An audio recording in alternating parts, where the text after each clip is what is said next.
Russia has poured scorn on Ukraine's allegations, while some organizations and commentators criticized Kiev for the kind of trickery which Ukraine routinely accuses Russia of using. Ukraine's credibility matters as it counts on Western financial support and sanctions on Moscow in its standoff with Russia over the annexation of Crimea in 2014 and a Russian-backed separatist conflict in which more than 10,000 people have been killed. General Prosecutor Yuri Lutsenko, one of the few Ukrainian officials who knew about the ruse in advance, briefed the ambassadors of the United States, the European Union, and other countries. In a statement after the meeting, Lutsenko said faking the murder was necessary because it allowed Ukrainian investigators to obtain more information about the list of people targeted and about who had ordered the murder.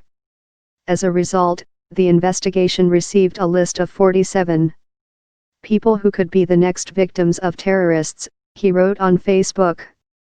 He did not provide any names but said the list included prominent Ukrainian and Russian journalists. The 47 number is higher than the 30 people, including Bobchenko, whom Ukraine originally believed were targets.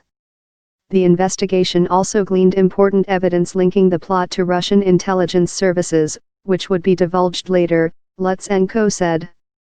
State protection that drew criticism from media and commentators abroad who questioned whether the ruse and the false outpouring of grief and finger-pointing at Russia it provoked had undermined credibility in Kiev and handing the Kremlin a propaganda gift.